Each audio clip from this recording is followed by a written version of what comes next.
Next topic, mean और average value of alternating current. Sir, क्या ज़रूरत है? सबसे पहला सवाल तो ये कि ज़रूरत क्या है और इसका मतलब क्या होता है। जैसे देखो, किसी भी सर्किट में सर्किट डायग्राम बनाया गया था। किसी भी सर्किट में मान लो एक रजिस्टर मैंने यूज किया और यहाँ लगाया जो अभी तक हम पढ़ते आ रहे हैं डीसी सोर्स, और सेम रजिस्टर पे मैंने लगाया एक एसी सोर्स। ठीक है, सेम रजिस्टर पे लगा दिया मैंने एक एसी सोर्स। इसका ईएमएफ क्या होगा? E equals E not sine omega T, और इसका ईएमएफ ई मान लेता हूँ मैं। तो जो करंट अब इसके अंदर फ्लो होगा, तो यहाँ पे सपोज करो जब मैंने पावर सप्लाई एसी लगाया तो इसके अंदर करंट फ्लो कर रहा है आई,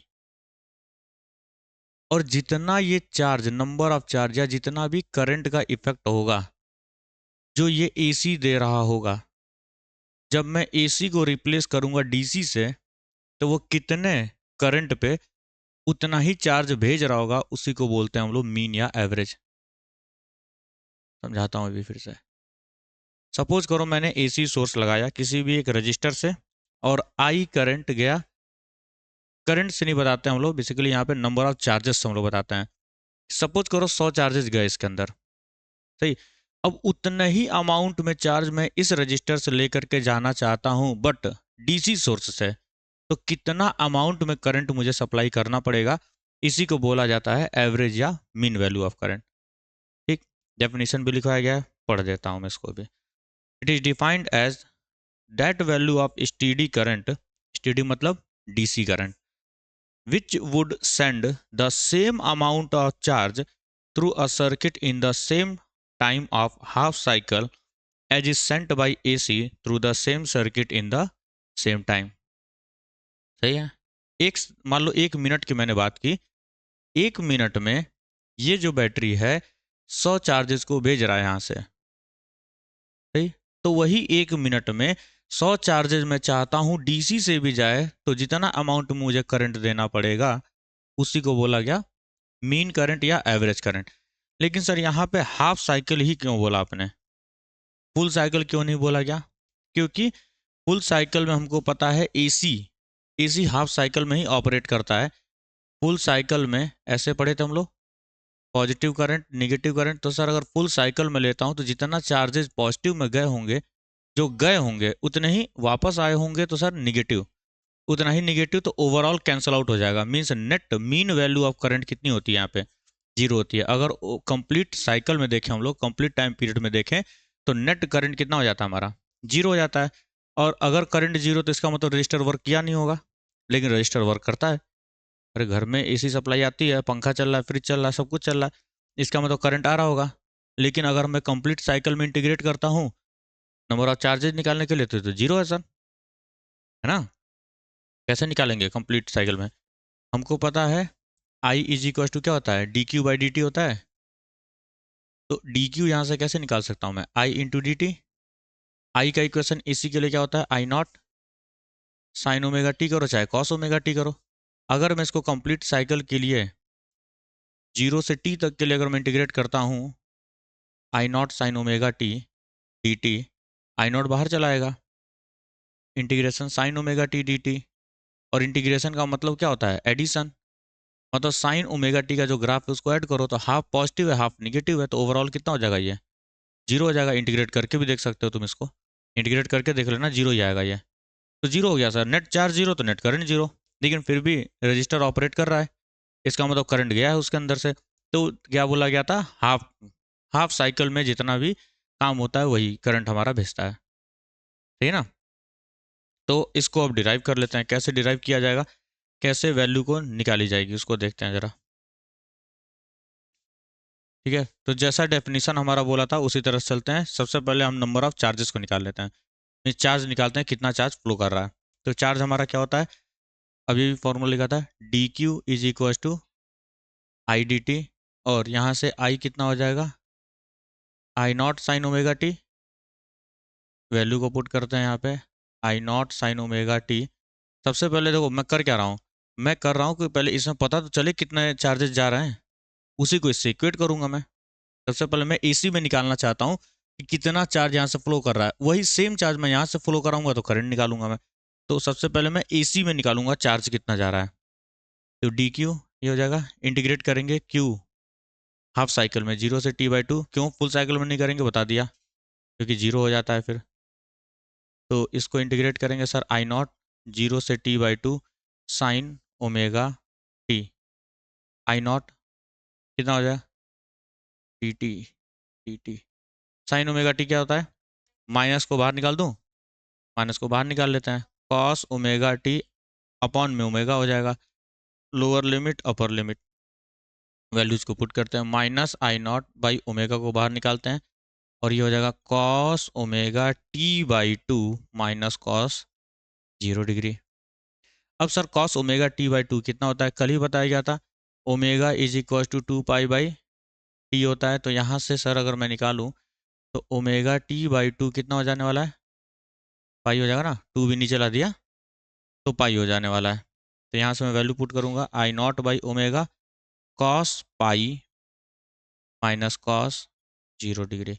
कॉस पाई कितना होता है -1, इधर नहीं दिखाई देगा अब, minus I not by omega और ये कितना हो जाएगा -1 और माइनस कॉस 0 भी 1 हो जाता है, 1 1 2 कितना हो जाएगा 2 आई नॉट बाई ओमेगा। इतना सर चार्ज फ्लो कर रहा है किससे, एसी जब मैंने लगाया तो रजिस्टर से इतना चार्ज फ्लो कर रहा है।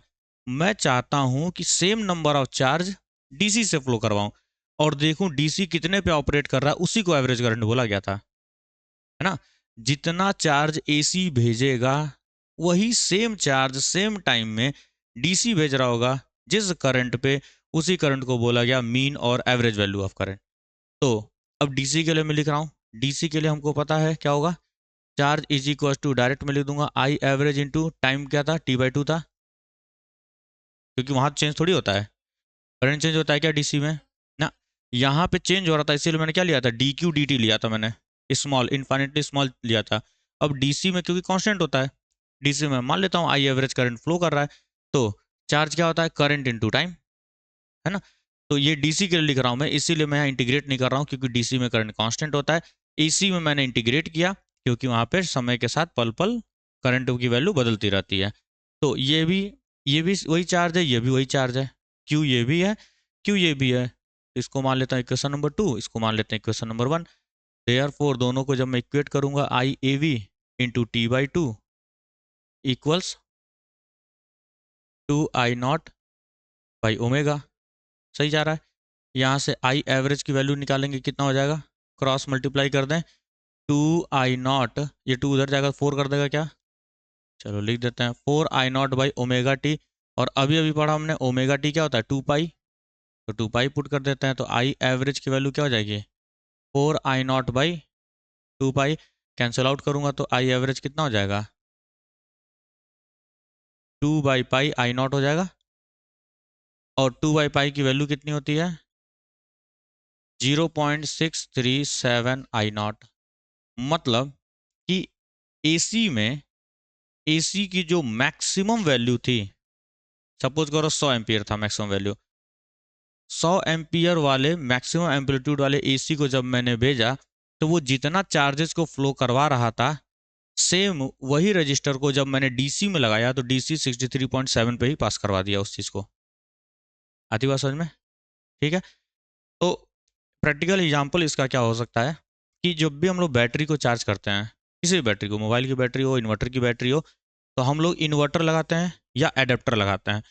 एडेप्टर में क्या लगा होता है रेक्टिफायर, ठीक है, रेक्टिफायर लगाया गया होता है। तो रेक्टिफायर क्या करता है एसी को डीसी में कन्वर्ट करता है, क्योंकि बैटरी डीसी को स्टोर करती है, एसी स्टोर नहीं कर पाते हैं वो, क्योंकि हाफ साइकिल में पॉजिटिव हाफ साइकिल निगेटिव कल ही बताया गया था, लास्ट लेक्चर में बताया गया है। तो सर क्या होगा कि जैसे ही मैं एसी सप्लाई दे रहा हूँ, सपोज करो मैक्सिमम एम्पलीट्यूड 100 एम्पियर का करंट आ रहा है, लेकिन बैटरी चार्ज कितने पे हो रहा होगा 63.7 पे चार्ज हो रहा होगा, है ना। उसको ये आभास होगा कि 100 एम्पियर नहीं आ रहा मेरे पास लगातार क्या हो रहा है 63.7 एम्पियर का ही करंट मेरे पास आता जा रहा है। समझ आ रही बात, क्योंकि हम लोग को पता है ग्राफ से अगर मैं देखूं तो करंट की वैल्यू बढ़ेगी फिर घटेगी, ऐसे बढ़ेगा ऐसे घटेगा, लेकिन ये तो हमें पता है ना, इस तरीके से बढ़ता है इस तरीके से घटता है एसी में। लेकिन बैटरी को थोड़ी आभास होगा, बैटरी को यह आभास होगा कि मेरे थ्रू 0.637 मतलब 63.7% अगर बात किया जाए 63.7, अगर 100 एम्पियर करंट है मैक्सिमम एम्पलीट्यूड, तो मेरे थ्रू 63.7 का कांस्टेंट फ्लो बना हुआ है और वो बैटरी को चार्ज करता रहेगा। अब सवाल ये उठता है सर ये पढ़ने की जरूरत क्या थी हमको? तो सबसे पहला ये चीज़ है कि अगर हम नहीं पढ़ेंगे तो ओवर क्या हो जाएगा, ओवर चार्जिंग हो सकता है बैटरी का। बैटरी को किस हद तक चार्ज करना है मुझे, अगर कांस्टेंट पता होगा तभी तो, क्योंकि बढ़ रहा है घट रहा है तो मैं वहाँ से बता नहीं सकता हूँ कि बैटरी को कितना चार्ज करना है मुझे। तो ओवर चार्जिंग जो है उसको अवॉइड करने के लिए हमें ये वैल्यू जाननी जरूरी है, ताकि हमको पता रहेगा 63.7 का करंट जा रहा है ना। करंट का मतलब क्या हुआ, क्यू बाई टी, 1 सेकंड में इतने चार्जेस जा रहे हैं। तो कितने चार्जेस बैटरी में क्या करते हैं, चार्ज ही तो स्टोर कराया जा रहा है, क्योंकि एनर्जी स्टोर कराई जा रही है उसके अंदर, तो चार्ज ही जा रहे हैं उसमें एनर्जी को लेकर के। आती बात समझ में? तो अगर हमें एवरेज पता होगा तो हम लोग ईजिली किसी भी बैटरी को या किसी भी डिवाइस को ऑपरेट कर सकते हैं, क्योंकि ये साइनोसॉइडल बिहेवियर होता है, बार बार ये चेंज कर रहा होगा। समझ में आया? सबसे पहला काम क्या करेंगे हम लोग, चार्ज निकालेंगे किस में, एसी के थ्रू। एसी के थ्रू सबसे पहले हम लोग चार्ज को निकालेंगे, और वही सेम चार्ज मैं चाहता हूँ डीसी के थ्रू भी आए, तो मैंने यहाँ डीसी वाला फॉर्मूला लिखा। सबसे पहले एसी से मैंने निकाला, अब क्योंकि एसी में साइनोसॉइडल बिहेवियर है, चेंज हो रहा होगा, पल पल वैल्यू चेंज हो रही होगी, इसीलिए मैंने क्या किया, कैलकुलस का सहारा लिया। लेकिन डीसी में क्या होता है, कांस्टेंट फ्लो चलता है, इसीलिए आई एवरेज इनटू, और हाफ टाइम के लिए बात की गई थी, यहाँ भी टाइम वही लिया था, वहाँ भी वही टाइम लूंगा मैं। तो इन दोनों चार्जेस को मैंने इक्वेट कर दिया। तो कोई तुमसे अगर पूछे सिंपल लैंग्वेज में कि मीन और एवरेज क्या होता है, तो तुम्हें कहना है सेम नंबर ऑफ चार्ज को मुझे फ्लो कराना है एसी से एंड डीसी से, है ना, सेम नंबर ऑफ चार्ज। और आरएमएस क्या हो जाता है उसको देखा जाएगा। अगला जो होता है हमारा रूट मीन स्क्वायर, दोनों में से किसी एक का डेरिवेशन पूछेगा तुमसे, ठीक, वैल्यू याद रखना है सब। अब आरएमएस का मतलब क्या हुआ सर, रूट मीन स्क्वायर इसका फुल फॉर्म होता है, इसका मतलब ये होता है, अभी हमने क्या देखा था एवरेज में कि सेम अमाउंट ऑफ चार्ज आना चाहिए, ठीक। अब करंट अगर कहीं से फ्लो कर रहा है तो उसका कारण क्या होता है, चार्ज का मूवमेंट, और करंट फ्लो करेगा तो उसका इफेक्ट क्या होता है, हीटिंग।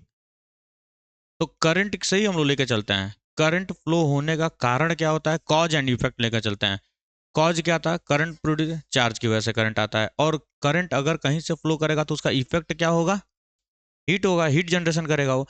तो एक चीज हमने पढ़ लिया नंबर ऑफ चार्जेस को लेकर के। अब हीट का, अगर मैं किसी भी रजिस्टर में एक अल्टरनेटिंग करंट वो लगाता हूँ, सोर्स, एसी सोर्स लगाता हूँ, तो जितना हीटिंग इफेक्ट ये प्रोड्यूस कर रहा होगा एक टाइम टी में, यहाँ पे कंप्लीट टाइम लेते हैं, क्यों, क्योंकि जो हमारा हीटिंग इफेक्ट होता है H equals I square R T होता है कि नहीं, आई स्क्वायर आर टी। तो करंट का स्क्वायर हुआ कि नहीं हुआ, तो सर जो पॉजिटिव है उसका स्क्वायर भी पॉजिटिव होगा, और निगेटिव जो साइकिल है उसका भी स्क्वायर पॉजिटिव ही हो जाएगा।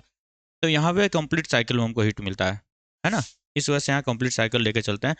तो जितना ये हीट प्रोड्यूस कर रहा होगा सर, मैं चाहता हूँ कि एक डीसी से सेम अमाउंट में हीट, उतना ही अमाउंट में हीट प्रोड्यूस कराऊं over the same time period, तो कितना करंट मुझे भेजना पड़ेगा उसको बोलते हैं आरएमएस, ठीक।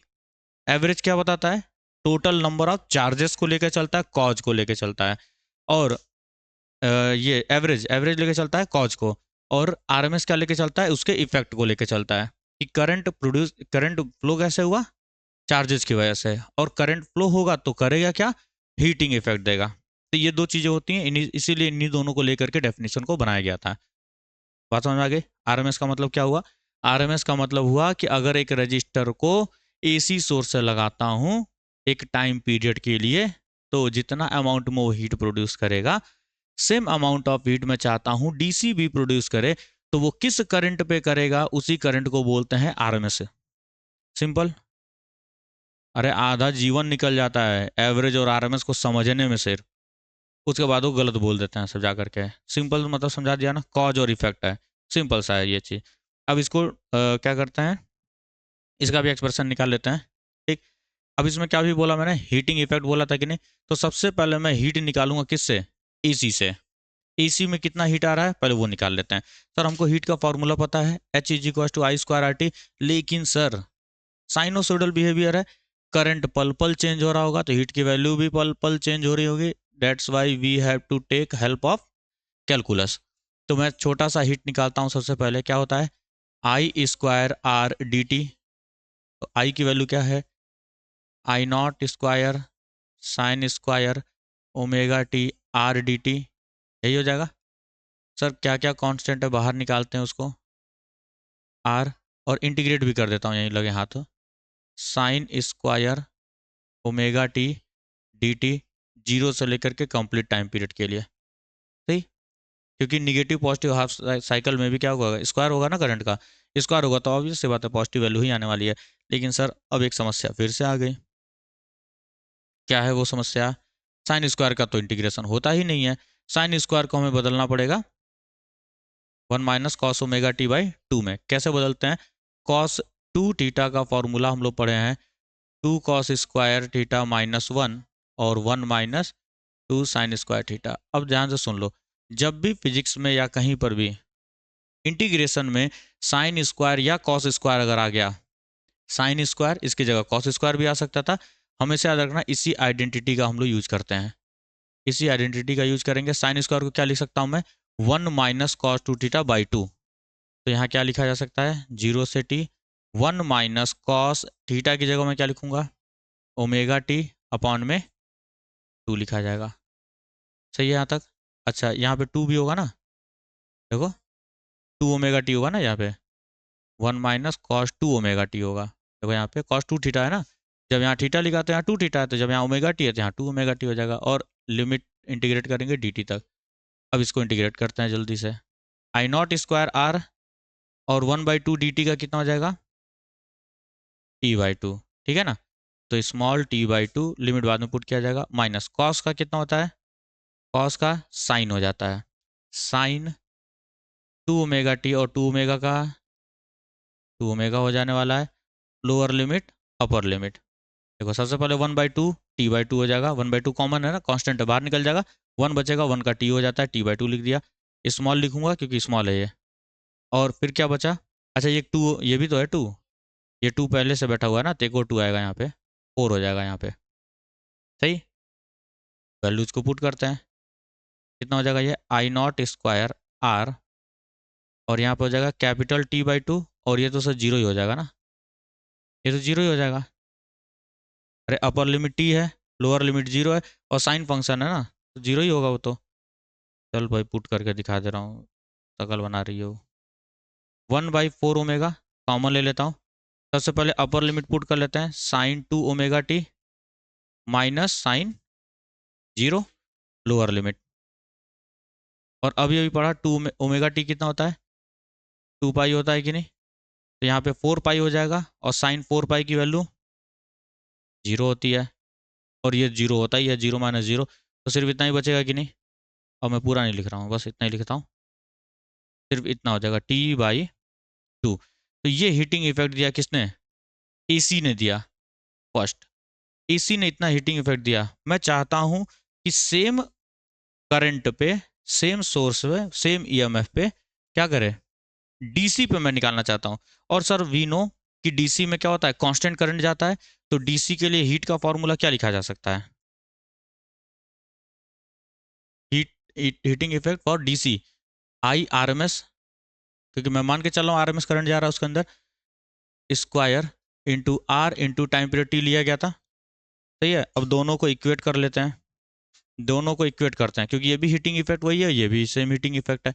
दोनों को इक्वेट करेंगे तो क्या हो जाने वाला है sir, I R M S square R T equals I not square R T by 2।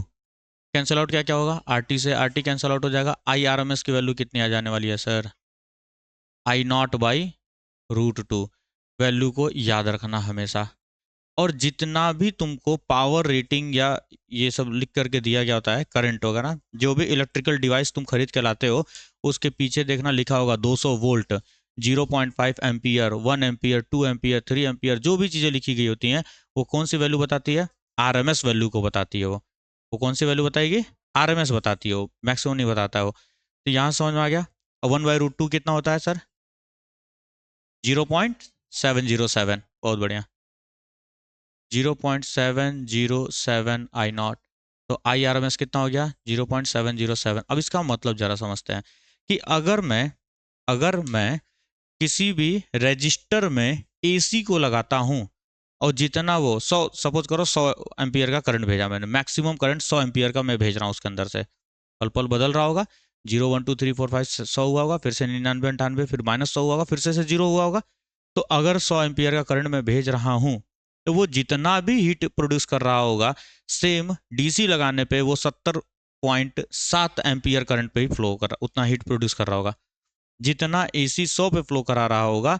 तो उस किसी भी इंडक्टर मान लो मैंने एसी का सोर्स लगाया, तो उसको ये नहीं आभास होगा कि करंट की वैल्यू बढ़ रही है, 100 तक गई, ऐसे कम हुआ, ऐसे कम हुआ। उसको क्या रहेगा, उसको क्या आभास होगा कि मेरे थ्रू 70.7 का क्या हो रहा है, कांस्टेंट करंट फ्लो करता हुआ जा रहा है। उसको ये नहीं आभास होगा कि करंट की वैल्यू फ्लक्चुएट कर रही है, बढ़ रही है, घट रही है, बढ़ रही है, घट रही है। उस रजिस्टर को या उस डिवाइस को, रजिस्टर हो गया चाहे इंडक्टर हो गया, जो भी डिवाइस यूज कर रहा हूँ, हीटर वगैरह जो यूज करते हैं, उसको क्या आभास होने वाला है कि मेरे थ्रू 70.7 एम्पियर का ही करंट कॉन्स्टेंटली फ्लो करता हुआ जा रहा है, नहीं जा रहा है। हाँ, चलो ठीक है। अब यहाँ से आई आर एम एस निकल गया तो वी आर एम एस भी निकाल सकते हैं हम लोग। वी आर एम एस भी यही होगा, है ना, V is equal to I R होता है ना, दोनों तरफ आर आर का मल्टीप्लाई कर दूंगा तो वी आर एम एस क्या हो जाएगा 0.707 वी नॉट हो जाएगा। ठीक, तो ये हमारा दो टॉपिक कंप्लीट। अब ये इस तरह का एक क्वेश्चन आता है, find the R M S value of potential difference V as shown in figure. कहीं पर एक वेरिएशन दिया गया है वोल्टेज का, वोल्टेज वर्सेस टाइम का वेरिएशन दिया गया है, जैसे हम साइनसोइडल पढ़ते हैं ना, कोई वेरिएशन दे सकता है वो, कोई भी वेरिएशन वो दे सकता है कैलकुलेशन करने के लिए। तो यहाँ बोला गया आरएमएस वैल्यू निकालो। हो सकता है कल को एवरेज वैल्यू भी पूछ सकता है कि एवरेज वैल्यू कितनी होगी। सही, तो जैसे हम लोगों ने किया था कि नंबर ऑफ चार्जेस को निकाल लेंगे, क्योंकि यहाँ पे देखो कांस्टेंट वोल्टेज है, नंबर ऑफ चार्जेस को निकाला जाएगा, फिर उसको क्या करेंगे, इक्वेट करके वैल्यू को निकाल सकते हैं। आरएमएस पे ज़्यादातर ये पूछता है कि आरएमएस वैल्यू निकालो, क्योंकि आरएमएस क्या होता है हमारा इफेक्टिव वैल्यू भी बोलते हैं हम लोग। जितनी भी पावर रेटिंग्स दी गई होती हैं, क्वेश्चन जब भी पूछेगा, जैसे मान लो क्वेश्चन एक दिया गया था तुमको, अ bulb is rated eight 100 what for a 220 volt supply. जो ये 220 लिखा गया है ना सर, ये क्या है, आरएमएस वैल्यू होती है। जब भी न्यूमेरिकल में कोई भी करंट या वोल्टेज दिया गया होगा एसी वाले चैप्टर में, वो आरएमएस वैल्यू ही दी गई होती है। और अगर पीक देगा तो लिख करके देगा, फिर वो peak current of 100 ampere, peak voltage of 250 volt, peak के लिए लिख के देगा, मतलब आई नॉट होता है पीक का, मतलब आई नॉट वी नॉट। ठीक है, जो जीरो बना के दिखा रहा है ना, वो मैक्सिमम वैल्यू को रिप्रेजेंट करता है, पीक मतलब मैक्सिमम वैल्यू। अगर वो कुछ भी नहीं लिखा है, सिर्फ लिख रहा है 220 वोल्ट सप्लाई, तो वो आरएमएस वैल्यू होती है। और आरएमएस को ही हम इफेक्टिव वैल्यू भी बोलते हैं, क्योंकि हमारा मेन काम क्या है, हीट जनरेट करवाना है मुझे कहीं पर भी। ठीक है ना, मेन हमारा काम यही होता है। तो अब इसमें हमको आरएमएस वैल्यू को निकाल करके बताना है, आरएमएस वैल्यू बताओ। तो वो बालक, आरएमएस जो होता है ना, इसको थोड़ा सा ढंग से समझते हैं। आरएमएस का मतलब उल्टा पढ़ा जाता है, स्क्वायर ऑफ मीन, स्क्वायर करो फिर मीन करो फिर से रूट लो।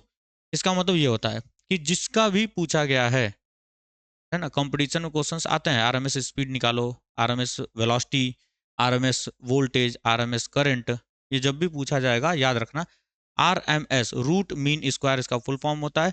करते क्या हम लोग, पहले स्क्वायर करेंगे जिसका भी पूछा गया, मान लो आरएमएस ऑफ वोल्टेज पूछा गया है, आरएमएस वोल्टेज, तो वोल्टेज का स्क्वायर करेंगे, फिर उसका मीन लेंगे, फिर हम लोग रूट लेंगे। अब इसी चीज को मैं यहाँ लिख रहा हूँ, तो वी आर एम एस क्या हो जाएगा सर, सबसे पहले वोल्टेज का क्या करेंगे, स्क्वायर करेंगे, कर दिया मैंने स्क्वायर, वोल्टेज का स्क्वायर, फिर मीन लेंगे। मीन का मतलब क्या होता है, sum of observation divided by number of observation, यही बचपन से पढ़े हम लोग, sum of observation divided by number of observation, मतलब V one square, V two square, V three square, क्योंकि यहाँ पल पल वैल्यू बदल रही है, मतलब यहाँ पे तो कांस्टेंट है। जैसे डेफिनेशन से अगर चले हम लोग, तो कई सारे वोल्टेजेस को मैं जोड़ूंगा, फिर उसको क्या करूंगा, सम ऑफ ऑब्जर्वेशन से डिवाइड करूंगा।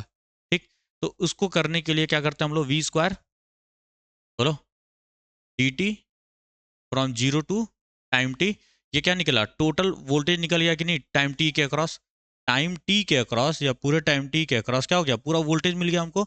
और हमें क्या करना पड़ेगा, एवरेज लेना है, तो डिनोमिनेटर में क्या आने वाला है, डी टी आएगा, क्योंकि मुझे मीन का मतलब होता क्या है, sum of observation divided by number of observation. तो इंटीग्रेट करने का मतलब क्या हुआ, सम कर रहे हैं हम लोग किसका, पोटेंशियल्स का। छोटे छोटे टाइम के लिए, छोटे छोटे टाइम के लिए मैंने पोटेंशियल्स को निकाला, उसका स्क्वायर किया और जोड़ा, और नंबर ऑफ ऑब्जर्वेशन से डिवाइड करते हैं। नंबर ऑफ ऑब्जर्वेशन का मतलब क्या है, ऑब्जर्वेशन क्या लिया मैंने, छोटे छोटे टाइम को ही तो किया था।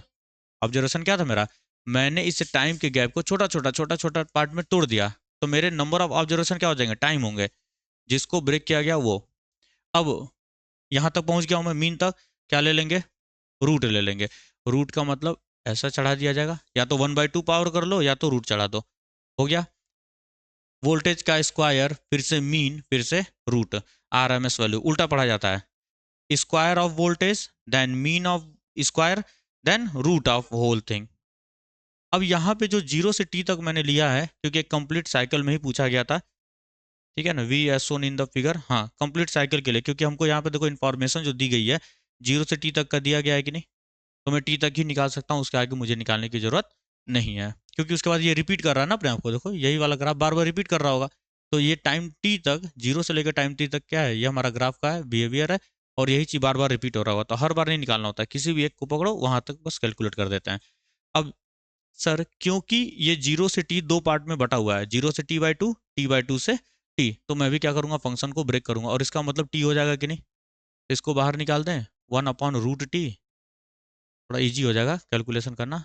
और यहाँ क्या लिख सकता हूँ मैं, रूट में 0 से t ना लिख करके मैं क्या लिखूंगा, 0 से t/2 v square dt plus t/2 से लेकर के t v स्क्वायर dt। ये हम काम कर सकते हैं, सही है। यहाँ से यहाँ तक जोड़ना था मुझे, तो मैंने कहा यहाँ से यहाँ तक जोड़ लेते हैं, प्लस यहाँ से यहाँ तक जोड़ लेते हैं, तो मैं लिमिट को ब्रेक कर सकता हूँ बीच में कहीं ला करके।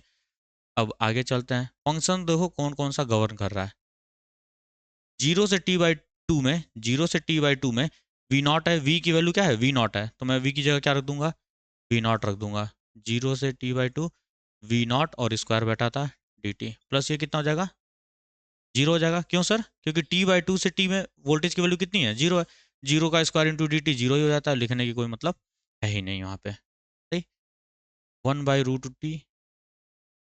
अब इसको इंटीग्रेट करते हैं, कितना आएगा इंटीग्रेट करने पे, वी नॉट तो कांस्टेंट ही है, कांस्टेंट है ना, तो वो बाहर निकल करके जाएगा वी नॉट स्क्वायर, और यहाँ क्या हो जाएगा t, 0 से t/2, ये होगा, सिंप्लीफाई कर लो, 1/√t, वी नॉट स्क्वायर को वी नॉट लिख दूँ, कोई दिक्कत है क्या, वी नॉट लिख देता हूँ बाहर निकाल करके, बाहर निकलेगा तो वी नॉट हो जाएगा, और यहाँ क्या बचेगा, रूट के अंदर t/2 बचेगा, सिंपल, √2 से √2 कट जाएगा, और ये t से t कट जाएगा, और 2 बचेगा कि नहीं, तो कितना आएगा आंसर, v0/√2, v0/√2 आएगा आंसर, ये आंसर आया था।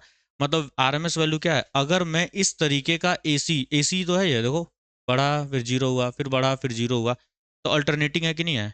अल्टरनेटिंग का कतई मतलब नहीं है कि पॉजिटिव निगेटिव होना चाहिए, समय के साथ बदलना चाहिए, वो हाफ साइकिल में जो बिहेवियर होगा नेक्स्ट हाफ में अलग हो जाएगा उसका बिहेवियर, ठीक है।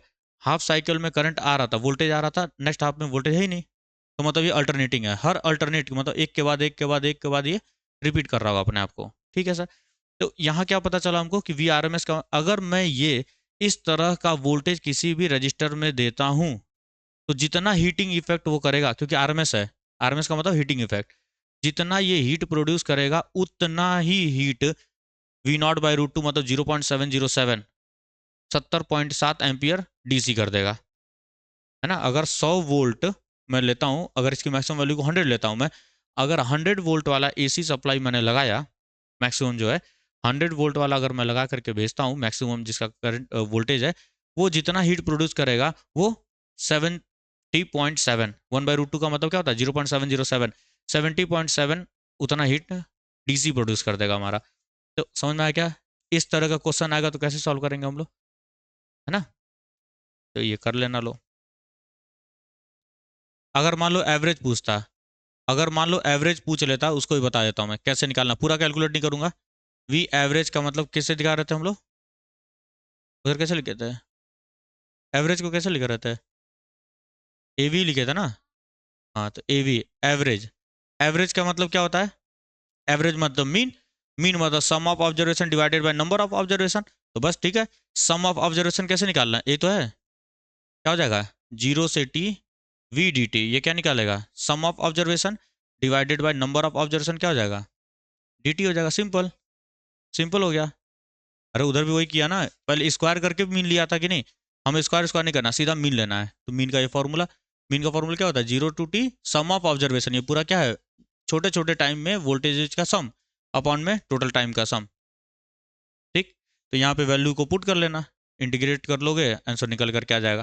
तो आरएमएस में याद रखना, पहले हम क्या करेंगे, जो भी फंक्शन दिया गया होगा उसका स्क्वायर करेंगे, तब मीन लेंगे, तब रूट लेते हैं। लेकिन एवरेज में क्या है, सिंपली तुम क्या करो, उसका एवरेज निकाल लो, sum of observation divided by number of observation.